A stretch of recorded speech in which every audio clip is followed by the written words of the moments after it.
வணக்கம் விருச்சிக ராசி அன்பர்களே. எந்த ஒரு வேலையை செய்தாலும் நேர்த்தி, சுயமுயற்சியினாலே நல்லதொரு பலன்களை எதிர்பார்த்தல், கடின உழைப்பு, இதற்கு பெயர் பெற்றவர்களாகி நீங்கள் உங்களுடைய வாழ்க்கையில் பலவிதமான எதிர்பார்ப்புகள் இருக்கிறது. இந்த காலகட்டத்தில் சனி பகவானுடைய சஞ்சாரம் விரயசனியாக துலா ராசியிலே சஞ்சரித்து தற்போது உங்களுடைய ஜென்ம ராசியாகிய விருச்சிகத்தில் சஞ்சரிக்கிறார். இப்படி இந்த விருச்சிக ராசியில் விசாக நட்சத்திரம், அனுஷ நட்சத்திரம் மற்றும் கேட்டை நட்சத்திரம் என்று சொல்லக்கூடிய 3 நட்சத்திரங்களில் சஞ்சரிக்கும் பொழுது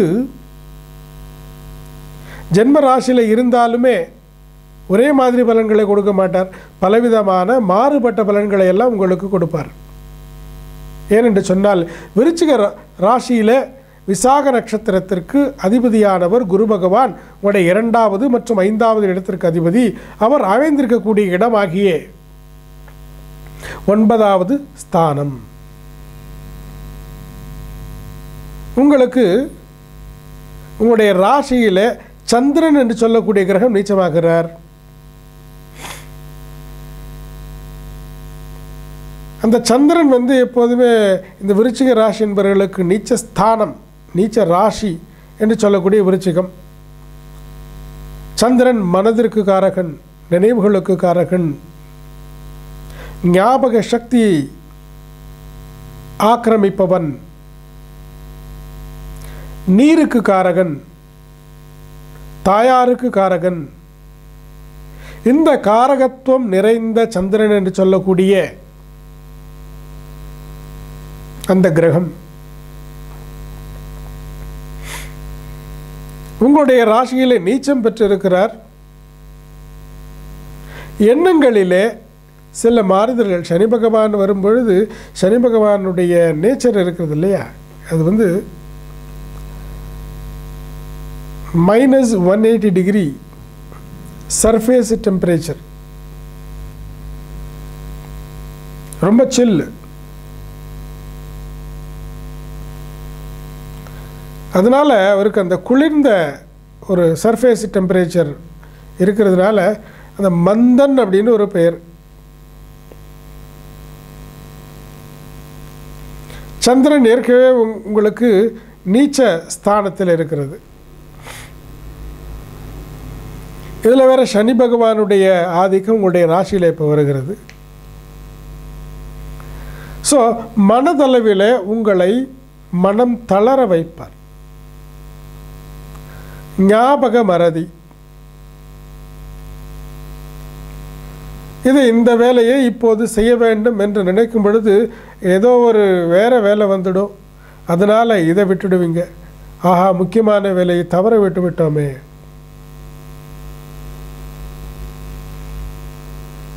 என்று அங்கலாய்த்து கொள்வீர்கள்.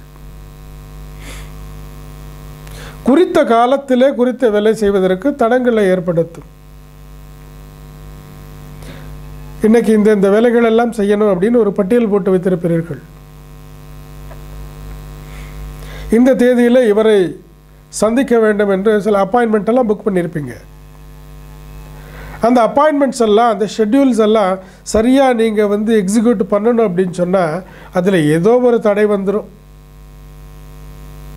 அந்த குறித்த காலத்தில் குறித்த வேலையை செய்ய முடியாத ஒரு நிலையை ஏற்படுத்தும். சில கவனக்குறைவுகள் ஏற்படும்.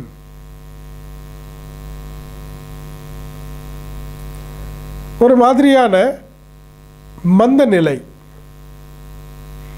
புரிந்து கொள்வதில், புரிந்த விஷயங்களை கிரகித்து கொள்வதில், கிரகித்து கொண்ட விஷயங்களை செயல்படுத்துவதில், இந்த மெமரி, நினைவாற்றல், அந்த நினைவில் இருக்கக்கூடிய விஷயங்களை வெளிக்கொண்டு வருவதில்லை. அதாவது மெமரியை ஆக்சஸ் பண்ணி பிடிச்சி இழுக்கிறது, அதை டெலிவர் பண்ணுறது. இந்த கம்ப்யூட்டரில் ஒரு பாகம் இருக்குது, ரேம் அப்படின்னு சொல்லுவோம், ரேண்டம் ஆக்சஸ் மெமரி அப்படின்னு.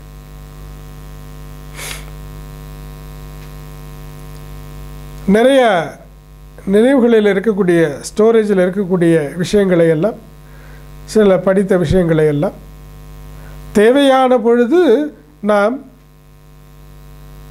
அதை டெலிவரி பண்ணணும். அதில் தாமதம் செய்தால் நமக்கு நல்ல பலன்கள் குறைந்துவிடும் இல்லையா? விருச்சிக ராசி அன்பர்களே, உங்களுக்கு ஒரு விஷயத்தை நினைவூட்டுகிறேன். ரொம்பவும் சுறுசுறுப்புடன் பலவிதமான நல்ல பலன்களை எல்லாம் நீங்கள் நடத்தி வந்த பொழுது சிறப்பான ஒரு வாய்ப்புகள், சிறப்பான ஒரு வெகுமதிகளை எல்லாம் நீங்கள் கண்டிருக்கிறீர்கள். இந்த காலகட்டத்தை பொறுத்த வரைக்கும் அவற்றையெல்லாம் நினைவு கூறுங்கள். உங்களுடைய சாதனைகளை எல்லாம் நினைவு கூர்ந்து கொள்ளுங்கள். நீங்கள் ரொம்ப பிஸியாக இருந்தப்போ, ரொம்ப நல்ல பலன்களை எல்லாம் பெற்றப்போ எது மாதிரியான ஒரு நிலைமை, நிதி நிலைமை, மனநிலை, உடல்நிலை இதெல்லாம் இருந்துச்சு இல்லையா? அதெல்லாம் ஒரு தடவை நினைவு கூர்ந்து கொள்ள வேண்டும். இது ஒரு சைக்காலஜிக்கல் ட்ரீட்மெண்ட் அப்படின்னு சொல்லலாம். இது உங்களை சுறுசுறுப்பாக்கும். இப்போது பணமில்லையே அப்படின்னு நினச்சிருந்தீங்கன்னா, எல்லாம் போய் லாக் ஆகிடுத்த,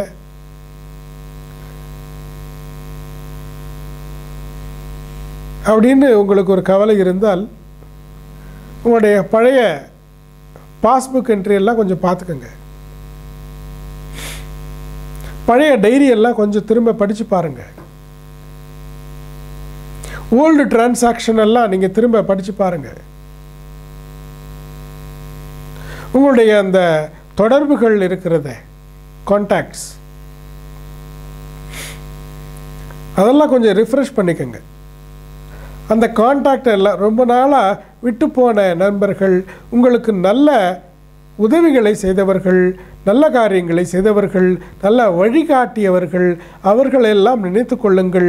அவர்களுடைய தொடர்புகளை நீங்கள் திரும்பவும் புதுப்பித்து கொள்ள வேண்டும். ஏனென்று சொன்னால், நீங்கள் சிலருக்கு உதவிகளை செய்திருப்பீர்கள். இடைப்பட்ட காலகட்டங்களில் அந்த தொடர்புகள் கொஞ்சம் தள்ளி போயிருக்கும். அந்த உறவுகளை எல்லாம் நீங்கள் புதுப்பித்துக் கொள்ள வேண்டும். இது ஒரு பெரிய பரிகாரம். இந்த பழைய டிரான்சாக்ஷன் எல்லாம் நீங்கள் பார்த்தீங்கன்னால, இந்த அளவுக்கு நாம் அந்த கொடுக்கல் வாங்கல் எல்லாம் நமக்கு நடந்திருக்கிறது. உங்களுக்குள்ளே மறைந்திருக்கக்கூடிய அந்த ஒரு சக்தி, ஆத்ம பலம் எல்லாம் அப்போது வெளிப்பட்டு இருக்கிறது அல்லவா?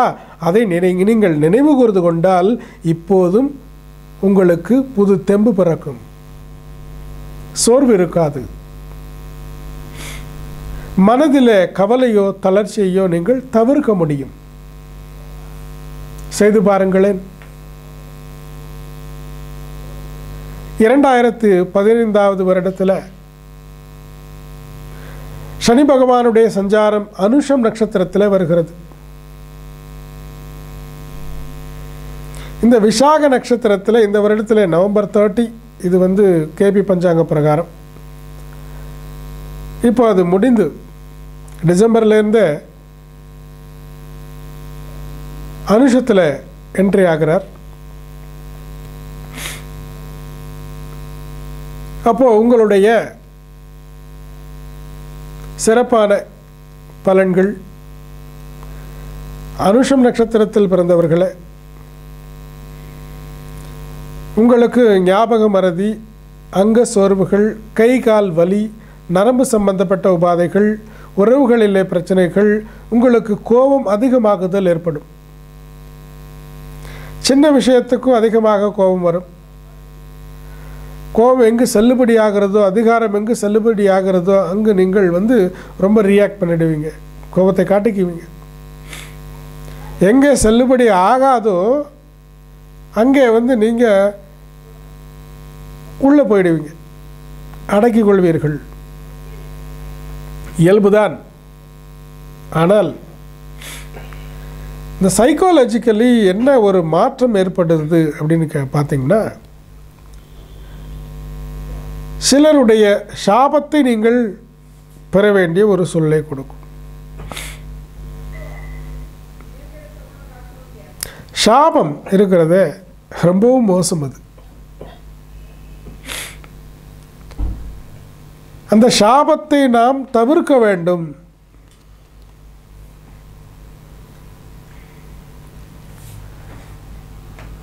உங்களுடைய கோபப்படுதலினாலே சிலருடைய சாபங்களை சம்பாதித்துக் கொள்வீர்கள், வெறுப்புகளை சம்பாதித்துக் கொள்வீர்கள்.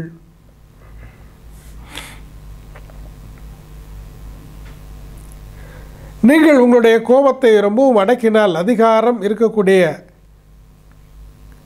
அவர்களிடமிருந்து உங்களுக்கு ஏதாவது தொந்தரவுகள் வரும்போது உங்களுடைய ஒரு தகுதி அவர்களிடம் கோபப்படக்கூடிய ஒரு நிலை இருக்காது.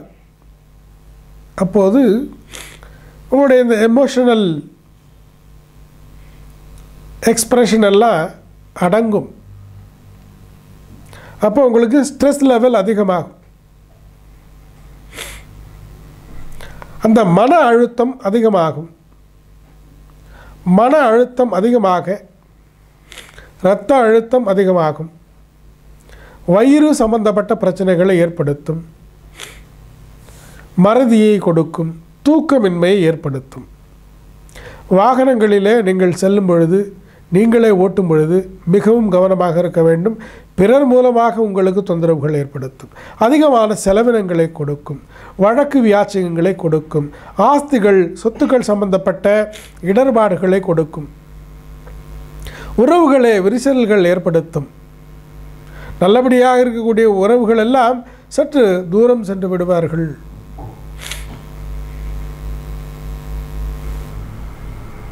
ஸோ உங்களுடைய நட்சத்திரத்தில் சனி பகவான் சஞ்சாரம் செய்கிறார் என்று சொன்னால், சனி பகவானுக்கு அது சொந்த நட்சத்திரம், அவருடைய நட்சத்திரம். அவருடைய நட்சத்திரமாக இருக்கிறதுனால உங்களுக்கு பிரச்சனைகளை கொடுக்க மாட்டார் அப்படியெல்லாம் ஒன்றும் கிடையாது. விருச்சிகம், தனுசு, மகரம், கும்பம் 3, 4வது இடத்திற்கு அதிபதி ஆகிறார். ஸோ வாய்ப்புகள் விலகும், நல்ல ஆப்பர்ச்சுனிட்டி மிஸ் ஆகும், waste of time, money, energy, invisible எனிமிட்டியினால் உங்களுக்கு தொந்தரவுகள், வீணான அலைச்சல், இதெல்லாம் சற்று அதிகமாகலாம். இருந்தாலும் 2015 ஜூலை மாதம் 13வது தேதி வரைக்கும் 9ஆம் இடத்துல குரு பகவானுடைய சஞ்சாரம் இருக்கிறதுனால இந்த இடர்பாடுகள் எல்லாம் குறையும். அந்த 2015 மார்ச்சிலிருந்து ஆகஸ்ட் மாதம் 2015 3ஆம் தேதி வரைக்கும் கொஞ்சம் வக்கரகதியில் இருக்கிறதுனால அந்த சமயத்தில் கொஞ்சம் ரிலாக்ஸேஷன் கிடைக்கும். ஜென்ம ராசியில், ஜென்ம ஜாதகத்தில், பிறந்த ஜாதகத்தில் சனி பகவான் வக்கரமாக இருந்திருந்தால், சனி பகவான் வக்கரமாக அந்த சஞ்சார காலகட்டத்திலும் நல்ல பலன்களை கொடுப்பார்.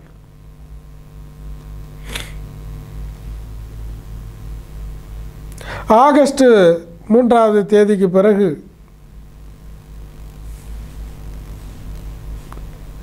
2016 மார்ச் வரைக்குமே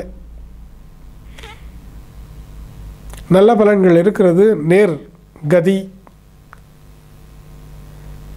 கேட்டை நட்சத்திரத்தில் அவர் சஞ்சாரம் செய்யும் பொழுது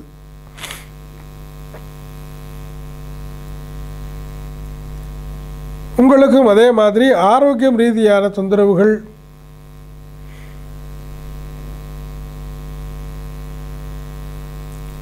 உடல் நலத்தில் வயிறு, நரம்பு சம்பந்தப்பட்ட பிரச்சனைகள் அதிகமாகும், தூக்கமின்மை அதிகமாகும், ஹார்மோன் இம்பேலன்சஸ் இதெல்லாம் ஆகும்.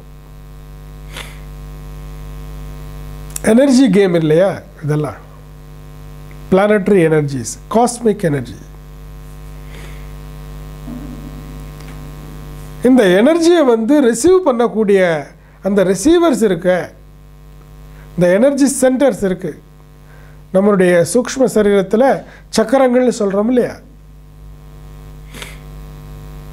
இந்த சக்கரங்களில் விருச்சிக ராசி என்பர்களே சற்று கவனமாக கேளுங்கள். சகஸ்ரார சக்கரம், ஆகினா சக்கரம், மணிபூரகம், சுவாதிஷ்டானம், இந்த சக்கரங்கள் அதிகமாக பாதிப்பிற்கு உள்ளாகும். அப்போது வயிறு சம்பந்தப்பட்ட, அடிவயிறு சம்பந்தப்பட்ட பிரச்சனைகளும், மூலாதார சூடு உற்பத்தி அதிகமாக ஆகுவதினாலே மூலாதாரம் சம்பந்தப்பட்ட பிரச்சனைகளும், பிறகு வாயு சம்பந்தப்பட்ட தொந்தரவுகளும், தைரியத்தை இழக்க வேண்டிய ஒரு நிலைமையும் ஏற்படும். இந்த ப்ராசஸ் இப்படி தான் ஆகும். ஸோ மனதில் அந்த பலம் குறைந்தாலே நம்முடைய செயல்பாடுகளிலே அது தெரியும், தடுமாற்றம். ஸோ ரிசல்ட்டும் அது மாதிரி தான் இருக்கும். சிறப்பான பரிகாரம் சொல்லுகிறேன், எளிய பரிகாரம் சொல்லுகிறேன்.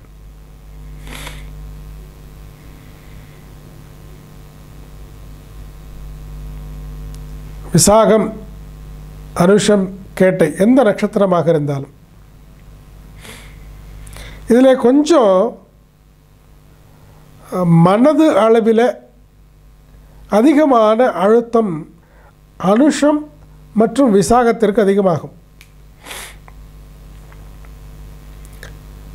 நான் கம்பேரிட்டிவ்லி கேட்டை நட்சத்திரத்தை கம்பேர் பண்ணினோம்னா, கேட்டை நட்சத்திரத்துக்கு அதிபதியானவர் புதன். புதன் வந்து சூக்ஷ்ம ஞானத்தை உடையவர், சூக்ஷ்ம ஞானத்தை கொடுப்பவர். புத்திசாலித்தனத்தில் வந்து 4 விதமான விஷயம் இருக்கு. பேசிக் கிளவர்னஸ், அப்புறமேல நெக்ஸ்ட் லெவல் டிகிரி வந்து இன்டலெக்சுவல், அப்புறம் அடுத்த உயர்ந்த ஒரு டிகிரி ஆஃப் கிளவர்னஸ் வந்து நாலேஜ் அப்படின்னு சொல்லுவோம். அதுக்கு அடுத்த ஒரு நிலை வைஸ், விஸ்டம். ஸோ புத்திசாலித்தனம், சூக்ஷ்ம அறிவு, இன்டலெக்ட், நாலேஜ், இது வந்து பரந்த அறிவு.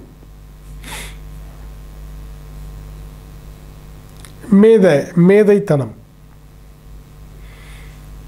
அப்புறம் ஞானம், ஞானி, வைஸ். அந்த 4 பாகுபாடுகள் இருக்கிறது. இதை பொறுத்த வரைக்கும் கேட்டை நட்சத்திரத்திற்கு சற்று அதிகமாக பகுத்து ஆய்ந்து எதிர்கால பலன்களை சிந்தித்து அதற்கு தகுந்தது மாதிரியான செயல்பாடுகளை நீங்கள் இப்போதே செய்து விடுவீர்கள். அந்த ஒரு ஃபோர்தாட் இருக்கு, உணரும் திறன். ஏன்னா புதன் வந்து சூக்ஷ்ம ஞானத்தை, சூக்ஷ்ம அறிவை கொடுக்கக்கூடியவர், இன்டலெக்சுவாலிட்டி, கணித ஞானத்தை கொடுக்கக்கூடியவர். அனுஷ நட்சத்திரத்தில் பிறந்தவர்களை, உங்களுடைய நட்சத்திரத்துக்கு அதிபதியானவர் வந்து சனி பகவானாக இருக்கிறதுனால டல்னஸை கொடுப்பார். ஸோ புதனுடைய குவாலிட்டி இவாளுக்கு எல்லாம் இருக்கும், சனியினுடைய குவாலிட்டி. அதனால் அனுஷம் நட்சத்திரத்தில் பிறந்தவர்கள் சற்று அதிகமான முன் ஜாக்கிரதையுடன் இருப்பது நல்லது. இந்த எனர்ஜி சென்டர்ஸாக இருக்கக்கூடிய இந்த சக்கரங்கள் சகசிராரம், ஆகினை, மணிபூரகம், சுவாதிஷ்டானம், இதுக்கு சம்பந்தப்பட்ட அந்த கிளான்ஸ் எல்லாம் கொஞ்சம் டிஸ்டர்ப் ஆகும்.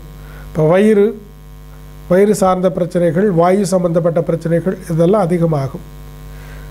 நிம்மதியின்மை அவஸ்தை, மன அவஸ்தைகள் எல்லாம் அதிகமாகும். ஸோ மன அழுத்தம், இந்த ஸ்ட்ரெஸ் லெவல் அதிகமாகும். கவனமாக இருக்க வேண்டும். இப்போது தங்களுக்கான சிறப்பான பரிகாரங்களை சொல்லுகிறேன்.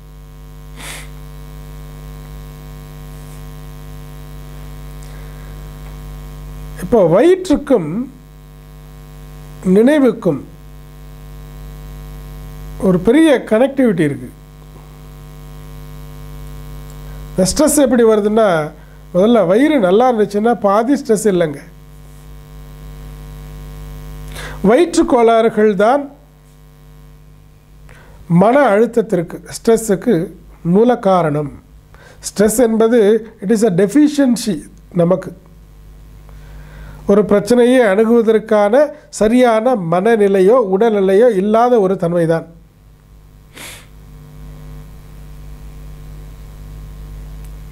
அந்த ஒரு டெஃபிஷியன்சி நமக்கு இருக்கும் பொழுது ஒரு எளிய வேலை கூட மிகவும் சிரமமாக நமக்கு தோன்றும்.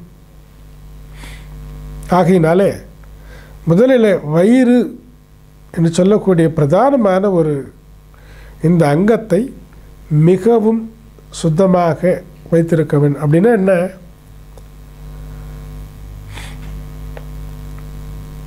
கழிப்பவற்றை சரியாக காலகாலத்தில் நடைமுறைப்படுத்திக் கொள்ள வேண்டும். சிறப்பாக குழந்தைகளுக்கு இந்த பழக்கத்தை எல்லாம் நல்லபடியாக நீங்கள் சொல்லிக் கொடுக்கணும். பெரியவர்களுக்கும் சரி, இந்த பழக்கத்தை முதல்ல அதுக்கு டைம் கொடுத்து நல்லபடியாக பார்த்துக்கங்க. ஆகாரத்தை சரியான அளவில் சரியான நேரத்தில் நீங்கள் உட்கொள்ள வேண்டும். குவாலிட்டி ஃபுட் சாப்பிடுங்க. ஜங்க் ஃபுட்டு, ஃபாஸ்ட் ஃபுட்டெல்லாம் அவாய்ட் பண்ணுங்கள். எண்ணெய் பதார்த்தங்களை அவாய்ட் பண்ணுங்கள். உங்களுடைய இருப்பிடத்தை சுற்றி இருக்கக்கூடிய ஒரு 200 கிலோமீட்டருக்குள்ளே எந்த ஒரு காய்கறிகள்லாம் விளையுதோ அதை அதிகமாக நீங்கள் சேர்த்துக்கணும். வெளி தேசத்து காய்கறிகள், வெளி இடங்களிலிருந்து வரக்கூடிய காய்கறிகள் எல்லாம் சற்று குறைத்து கொள்ளுங்கள்.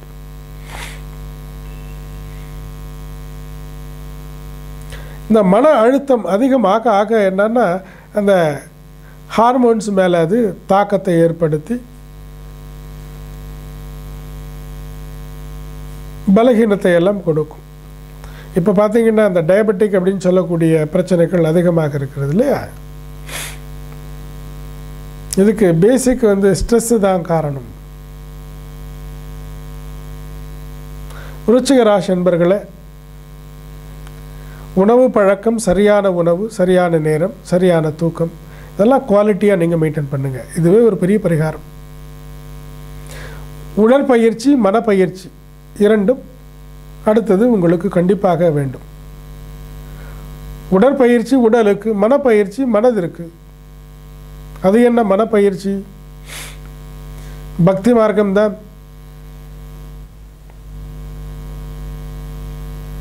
தெய்வீக ஈடுபாடு, சத்சங்கம், பூஜைகள், பக்தியை பாராட்டுவது, ஜபம், தியானம், யோக அபியாசங்கள். இந்த யோகான்னு இருக்க மனதிற்கும் சரி உடலுக்கும் சரி ரெண்டுக்கும் சேர்த்து சக்தியை கொடுக்கும். நம்ம ஹிந்து கலாச்சாரத்தில் இருக்கக்கூடிய இந்த யோக பயிற்சிகள் எல்லாம் மனதிற்கும் உடலுக்கும் சேர்ந்து கொடுக்கக்கூடிய பயிற்சிகள். இதை நீங்கள் கண்டிப்பாக ஃபாலோ பண்ணி பாருங்களேன், வித்தியாசம் தெரியும். வெறும் ஜிம்முக்கு போயிட்டு உடற்பயிற்சி மட்டும் மேற்கொண்டால் அதில் சுவாச பயிற்சி இல்லை. சுவாசம் என்பது சக்தி, பிராணசக்தியை நமக்கு கொடுப்பது. அந்த எனர்ஜி கேமில் தான் நம்ம லைஃப் நடக்குது. காஸ்மிக் எனர்ஜியை நமக்கு இந்த தலைக்கு மேலே உச்சியிலேருந்து 1 முழம் உயரத்தில் இந்த ஸ்பிரிச்சுவல் கார்டு அப்படின்னு இருக்குது. அந்த ஸ்பிரிச்சுவல் கார்டு இருக்கு இல்லையா, அதுதான் நமக்கு எனர்ஜியை ஆண்டனா மாதிரி நமக்கு காஸ்மிக்லேருந்து வாங்கி கொடுக்குது. பிரெயின் வந்து டிரான்ஸ்மிஷன் சென்டர். இந்த சக்தி வந்து இட பிங்கள சுஷும்ன நாடின்னு சொல்லக்கூடிய 3 மெயின் நாடி வழியாக உள்ளே போய் அப்புறம் பாக்கி 72,000 நாடிகளுக்கும் சஞ்சாரமாகிறது. இதை வந்து சரியாக நம்ம ஸ்ட்ரீம்லைன் பண்ணிட்டோன்னா ஹெல்த்து, வெல்த்து, ப்ராஸ்பெரிட்டி எல்லாமே உண்டு. இந்த சூக்ஷ்மத்தை நாம் தெரிந்து கொண்டால், தெரிந்து வைத்திருப்பது மட்டுமல்ல, அதை பின்பற்றினால், எதையுமே ப்ராக்டிஸ் பண்ணணும். அப்போ தான் அதில் வந்து எக்ஸ்பர்டைஸ் ஆக முடியும். இது உங்களுக்கு பெரிய பரிகாரம். தியானம், யோகா ட்ரை பண்ணுங்க. பிறகு கலர் தெரப்பி கொடுக்குறேன் உங்களுக்கு. இள மஞ்சள், இளஞ்சிவப்பு, அதாவது ஆரஞ்சு கலர். ஸோ இந்த இளஞ்சிவப்பு, மஞ்சள் நிறம், இது ரெண்டும் உங்களுக்கு ரொம்ப வேண்டும், அதிகம் தேவைப்படும். இந்த மஞ்சள் நிறம், ஆரஞ்சு நிறம், இது ரெண்டும் வயிறு சார்ந்த சக்கரங்களான சுவாதிஷ்டான, மணிப்பூரகம், இந்த சக்கரங்களை எல்லாம் பலப்படுத்தும். அதிகாலையில் சூரிய ஒளியிலே நீங்கள் உடற்பயிற்சி மேற்கொள்வது நல்லது. அதிகாலையில் இந்த அல்ட்ரா வயலட் ரேஸ்ன்னு சொல்லக்கூடிய சூரியனுடைய பரிசுத்தமான அந்த கதிர்கள் எல்லா வியாதிகளையும் எல்லா கிருமிகளையும் விலக்கி சுகத்தையும் பலத்தையும் கொடுக்கக்கூடிய ஒரு சக்தி அந்த சூரியனுடைய அதிகாலை அல்ட்ரா வயலட் ரேஸுக்கு உண்டு.